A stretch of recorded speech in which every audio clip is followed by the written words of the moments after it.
بعد عام طور پر دلائل پیش کرنے کے انداز میں کہتے ہیں جی بخاری کی حدیث، بخاری کی حدیث، بخاری کی پیش کرو۔ ہم کہتے ہیں دیکھو عمل کے لیے محدثین نے بخاری کی حدیث کی ہونے کی شرط نہیں لگائی۔ کتنے بنیادی دین کے احکام اور مسائل ایسے ہیں بخاری میں موجود نہیں ہیں، کوئی آدمی کہے بخاری میں دکھاؤ گے تو پھر مانوں گا۔ یہ تو بھائی اگر تو اللہ کے نبی صلی اللہ علیہ وسلم نے فرمایا ہوتا بھائی بخاری کی حدیث کو لینا باقی کو چھوڑ دینا پھر تو کوئی بات بنتی، مطالبہ ہی غلط ہے۔ لیکن خیر ہم کہتے ہیں ٹھیک ہے ہم بخاری کی روایت بھی پیش کرنے کو تیار ہیں، اور اگر تم کہتے ہو مسلم کی ہم وہ بھی پیش کرنے کو تیار ہیں، تم سنن سے کہتے ہو وہ بھی پیش کرنے کو تیار ہیں، تم مسانید سے کہتے ہو ہم وہ بھی تیار کرنے کو اپنا حدیث بیان کرنے کو تیار ہیں، تم مصنفات سے کہتے ہو ہم ان کتب سے بھی روایت پیش کرنے کو تیار ہیں، لیکن اپنے دل کے برتن کو سیدھا کرو، ٹیڑھا نہ کرو۔ برتن جو ہے اگر ٹیڑھا ہو نا الٹا ہو اس کے اوپر آپ ٹوٹی اور نل چلا دیں تو ساری ٹینکی کا پانی خالی ہو جائے گا، اس کے اندر ایک قطرہ بھی نہیں پڑے گا۔ لیکن اگر برتن سیدھا کر دو تو تھوڑا سا پانی بھی نل کھولیں گے تو اپنا اس سے برتن بھر جائے گا۔ تمہارے دل کا برتن ٹیڑھا ہے، اس طرح کے دلائل تو ہم بیان کریں گے اس لیے کہ تمہیں منوائیں، اس لیے کہ تمہیں بتائیں، کہ اس لیے کہ ہم تو انبیاء کے وارث ہیں، انبیاء کی ذمہ کیا تھا بات کو پہنچا دینا، منوانا نہیں۔ آج لوگ کہتے ہیں یار یہ مانتا نہیں ہے، ہم نے کہا منوانا ہمارا کام ہی نہیں ہے، ہم انبیاء کے وارث ہیں، بتانا ہمارا کام ہے۔ ہم کہتے ہیں تم بخاری سے روایت پیش کرو، ہم بخاری سے روایت پیش کریں گے، تم مسلم سے پیش کرو، ہم مسلم سے پیش کریں گے، تم امام بخاری کے استادوں سے پیش کرو، ہم امام بخاری کے استادوں سے پیش کریں گے، تم امام بخاری کے شاگردوں سے پیش کرو، ہم امام بخاری کے شاگردوں سے پیش کریں گے۔ اب دیکھیں میں روایت کی طرف اشارہ کرتا ہوں۔ امام بخاری رحمۃ اللہ علیہ رکوع کے رفع الیدین کی روایت لائے، اس کے ترک کی روایت ایک میں نے پڑھ دی مالک بن حویرث رضی اللہ تعالیٰ عنہ سے کہ وہ واپس جا کر انہوں نے نماز پڑھائی ہے، اس نماز کے اندر رکوع کا رفع الیدین نہیں ہے۔ اب تم پیش کرتے ہو روایت رکوع کی بخاری سے، ہم کہتے ہیں اسی بخاری سے صفحہ نمبر 114 حضرت ابو حمید سعدی رضی اللہ تعالیٰ عنہ سے روایت پیش کرتے ہیں رکوع کے رفع الیدین کے ترک کی۔ 10 صحابہ کرام نبی کریم صلی اللہ علیہ وسلم کی مجلس میں بیٹھے ہوئے تھے، نبی کریم صلی اللہ علیہ وسلم 10 صحابہ کرام آپس میں بیٹھے ہوئے تھے، نبی کریم صلی اللہ علیہ وسلم کی وفات کے بعد کا واقعہ ہے، تو آپ کی نماز کا تذکرہ آیا تو صحابی رسول حضرت ابو حمید سعدی رضی اللہ عنہ نے فرمایا کہ میں نبی پاک کی نماز کو تم سب سے زیادہ جانتا ہوں۔ اب بیان کیا، فرمایا جب شروع نماز کا تذکرہ ہے نا، فرمایا کہ آپ جب نماز شروع کرتے تو رفع الیدین کرتے، لیکن جب رکوع کو بیان کیا تو پھر کیا فرمایا کہ جب آپ رکوع کرتے تو گھٹنوں پر اپنے ہاتھوں کو جما دیتے، وہاں رفع الیدین نہیں ہے۔ وہ کیا کہتے ہیں 10 صحابہ کرام موجود ہیں، تم سب سے زیادہ نبی کی نماز کو میں جانتا ہوں، محفوظ کرنے والا ہوں۔ شروع نماز کا رفع الیدین بیان کر دیا اور رکوع کی کیفیت بیان کی تو فرمایا کہ گھٹنوں پر آپ ہاتھ جما لیتے، وہاں رفع الیدین نہیں ہے۔ ہم کہتے ہیں دیکھو تم بخاری سے روایت پیش کرتے ہو، ہم نے بھی بخاری سے روایت پیش کر دی، اب کرو کیا بات ہے۔ اب پھر یا تو پہلے مطالبہ کریں گے بخاری سے پیش کرو، جب ہم پیش کریں گے تو پھر عقلی ڈھکوسلے چھوڑنا چھوڑ کر دیں گے، کہیں گے بس ایک کہنے لگا اس میں نہ کرنے کا تذکرہ ہے نہ کرنے کا تذکرہ ہے۔ میں نے کہا شروع نماز کے کرنے کا تذکرہ ہے، کہتا ہاں جی۔ تو میں نے کہا پھر رکوع کا کیوں بیان نہیں کیا صحابی نے؟ اگر رفع الیدین نماز کا مسئلہ تھا، نبی پاک کی نماز کا حصہ تھا تو شروع نماز کا انہوں نے بیان کر دیا، اگر نماز کا حصہ تھا تو پھر رکوع میں بیان کیوں نہیں کیا؟ نہ کرنے کا تذکرہ نہ کرنے کا۔ میں نے کہا دیکھو تمہارے غیر مقلد علماء خود اس بات کو تسلیم کر چکے، السکوت فی معرض البیان بیان۔ مرآت مشکات کی شرح ہے، عبید اللہ مبارک پوری 3 جلد کے اندر خود اس نے جو ہے کہا ہے السکوت فی معرض البیان بیان، کہ دیکھو خاموشی بیان کے وقت میں بیان ہوتی ہے۔ جب رکوع کا رفع الیدین نہیں بیان کیا، پورے شروع نماز کا رفع الیدین بیان کر دیا، الحمدللہ اسی کے مطابق ہمارا عمل ہے، اور یہ السکوت فی معرض البیان بیان ہے محدثین کے اصول کے مطابق، فقہا کے اصول کے مطابق۔ اب تم نے ماننا ہے مان لو، نہیں ماننا ہمارے لیے کافی ہے، نہیں ماننا ہمارے لیے کافی ہے۔ میں نے ایک مناظرے میں بخاری سے اس نے بخاری کی پڑھی، میں نے بخاری کی پڑھ دی۔ میں نے کہا آپ بتاؤ کس کتاب سے پڑھو گے؟ کہتا جی میں مسلم سے پڑھتا ہوں۔ میں نے کہا میں مسلم سے پڑھ دیتا ہوں۔ اس نے مسلم کی روایت پڑھی، میں نے کہا جی حضرت جابر بن سمرہ رضی اللہ تعالیٰ عنہ سے روایت ہے، نبی کریم صلی اللہ علیہ وسلم کے متعلق وہ فرماتے ہیں کہ نماز میں رفع الیدین صحابہ کرام کر رہے تھے، نبی کریم صلی اللہ علیہ وسلم گھر سے باہر نکلے، آپ نے فرمایا کیا ہو گیا؟ میں تمہیں دیکھ رہا ہوں کہ تم نماز کے اندر اپنے ہاتھوں کو اٹھا رہے ہو، سکون فی الصلاۃ، نماز میں سکون اختیار کرو۔ میں نے کہا تم نے مسلم شریف کی روایت پڑھ دی؟ میں نے مسلم شریف کی پڑھ دی۔ آپ بتاؤ کیا کرو گے؟ کہتا ہے یہ سلام سے متعلق ہے۔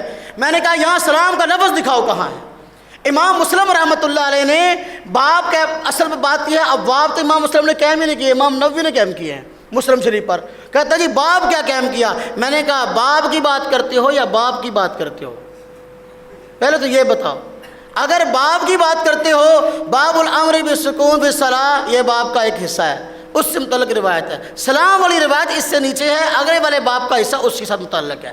اگر یہ دونوں ایک حدیث ہوتی، کہتا ہے یہ ایک حدیث ہے۔ میں نے کہا اگر دونوں ایک حدیث ہوتی الگ الگ سند بیان کرنے کی ضرورت تھی؟ کہتا ہے نہیں۔ تو میں نے کہا پھر کیوں بیان کی؟ یہ تم نہیں مانا، تم نہ مانو، لیکن اہل حدیث کے عنوان سے حدیث کا عنوان انکار تو نہ کرو۔ پھر مجھے کہنے لگا نماز کے اندر ہے اسکنوا فی الصلاۃ، نماز میں سکون اختیار کرو، تو پھر شروع نماز میں کیوں کرتے ہو؟ میں نے کہا فرمایا حدیث کے الفاظ پہ غور کرو، اسکنوا فی الصلاۃ، نماز میں سکون اختیار کرو، تو بھائی جو شروع نماز کا رفع الیدین ہے وہ نماز کے اندر نہیں، نماز کے باہر کا ہے۔ تکبیر تحریمہ نماز کے لیے شرط ہے، شطر نہیں ہے۔ پڑھا ہوا نا آپ نے، یہ سمجھانے کی ضرورت نہیں۔ ہاں جی، تو لہذا اسکنوا فی الصلاۃ میں رکوع کا داخل ہے، سجدے کا داخل ہے، اس کا ترک یہاں سے ثابت ہے۔ غیر مقلد بھی کہتے ہیں منع دکھاؤ، حدیث سے منع دکھاؤ۔ ہم کہتے ہیں بھائی منع حکم کے مقابلہ میں ہوتا ہے، ایک حکم کی روایت تم پڑھ دو، منع کی ہم پڑھ دیتے ہیں۔ حکم کی ایک بھی روایت نہیں ہے، ہم نے منع کی پڑھ دی مسلم سے۔ جیسے مطالبے کرتے جاؤ گے دلائل ہم سے لیتے جاؤ، تم کو منوانا ہمارا کام نہیں ہے۔ بس اوقات ساتھی پریشان ہوتے ہیں یہ مانتا کیوں نہیں ہے؟ ہم کہتے ہیں دل پہ مہر لگ جائے، دل سیاہ ہو جائے، اب ماننا اس نے کیسے ہے؟ یہ ہمارا کام ہی نہیں ہے، یہ ہماری ڈیوٹی نہیں ہے۔ ہمارا کام ہے دلائل کو بیان کرنا۔ اب جب میرے ایک مناظرے میں روایت پیش کی، مجھے کہنے لگا اچھا یہ بتاؤ اس میں تو گھوڑے کی دموں کے ساتھ تشبیہ ہے، کہ گھوڑوں کی طرح دمیں کیوں ہلا رہے ہو؟ آپ نے کبھی گھوڑا دیکھا ہے؟ میں نے کہا بالکل دیکھا ہے، میں تو دیہاتی آدمی ہوں۔ کہتا ہے گھوڑا دم کیسے ہلاتا ہے؟ میں نے کہا تم پوچھنا کیا چاہتے ہو؟ کہتا ہے گھوڑا جب دم ہلاتا ہے وہ تو تم یوں ہلاتا ہے، ہم رفع الیدین یوں کرتے۔ میں نے کہا سبحان اللہ، ہم دیہاتی ہیں، ہم نے گھوڑے کو دیکھا ہے، گھوڑا دم عام طور پر یوں ہلاتا ہے، لیکن جو گھوڑا سرکش ہو، مالک کا نافرمان ہو، تو جب بہت غصے میں ہوتا ہے پھر یوں ہلا کے نا یوں بھی ہلاتا ہے۔ بات سمجھ میں آئی؟ میں نے کہا تم سرکش ہو، حدیث میں آ بھی گیا، پھر بھی نہیں مان رہے، اس لیے تم یوں ہلاتے ہو۔ یہاں سرکش گھوڑوں کی بات ہو رہی ہے، مطلقاً گھوڑوں کی بات ہی نہیں ہو رہی۔ تو جب ہم سے روایت کا مطالبہ کرے گا نا تو پھر عقلی اعتراض شروع کر دے گا۔ اب مسلم کی روایت کو ضعیف تو کہہ نہیں سکتا۔ اب وہ میں سادی والی روایت میں نے پیش کی بخاری سے، مجھے کہنے لگا یہ روایت ابو داؤد میں بھی ہے، اس میں رکوع کا رفع الیدین ہے۔ میں نے کہا یار آج تک تم یہ کہتے آئے کہ بخاری کا پہلا نمبر ہے، بخاری پہ آؤ، بخاری پہ آؤ، باقی کی روایت نہ پیش کرو، بخاری کی ہوتی ہو دوسری حدیث کو نہ مانو۔ میں نے بخاری کی ابو حمید سعدی کی روایت پڑھی، اس میں شروع نماز کا رفع الیدین ہے۔ جو ابو داؤد کی روایت ہے وہ تو ضعیف ہے، اس میں تو قدری راوی ہے، تقدیر کے منکر راوی ہے۔ آپ اس جھوٹی ضعیف روایت کو جس میں قدری راوی ہے، آپ اس کو ہم پہ مسلط کرنا چاہتے ہو صحیح حدیث کے ہوتے ہوئے؟ آج تک ہمارے سامنے یہ تم گیت گاتے رہے کہ بخاری کی روایت ہم پیش کرتے ہیں، یہ غیر بخاری کی پیش کرتے ہیں۔ جب ہم نے بخاری کی پیش کی آپ سننے ابو داؤد کی طرف بھاگ گئے جس میں قدری راوی ہے۔ آپ مجھے کہنے لگا امام بخاری رحمۃ اللہ علیہ کا مرتبہ بتاؤ۔ میں نے کہا امام بخاری رحمۃ اللہ علیہ کا مرتبہ تجھ سے کہیں زیادہ ہے۔ پھر مجھے کہنے لگا تو پھر آپ امام بخاری کو کیوں نہیں مانتے؟ میں نے کہا میں امام بخاری کو بھی مانتا ہوں، بخاری سے حدیث پڑھی ہیں، اور امام بخاری کے استادوں کو بھی مانتا ہوں، امام بخاری کے شاگردوں کو بھی مانتا ہوں۔ امام بخاری کے دو استاد بلکہ 3 استاد، امام عبدالرزاق، امام ابن ابی شیبہ، امام حمیدی، ان تینوں سے آپ کتابیں کھول کے دیکھیں ترک رفع الیدین کی روایت مروی ہے، ترک رفع الیدین کی روایات مروی ہیں۔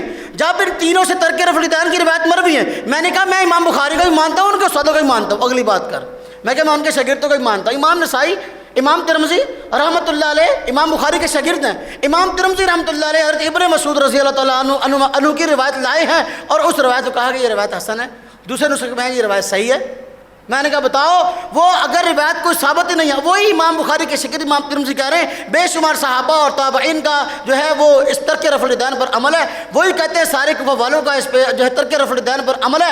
اب تم مجھے بتاؤ کیا یہ امام بخاری کے شاگرد امام بخاری کو نہیں سمجھتے تھے؟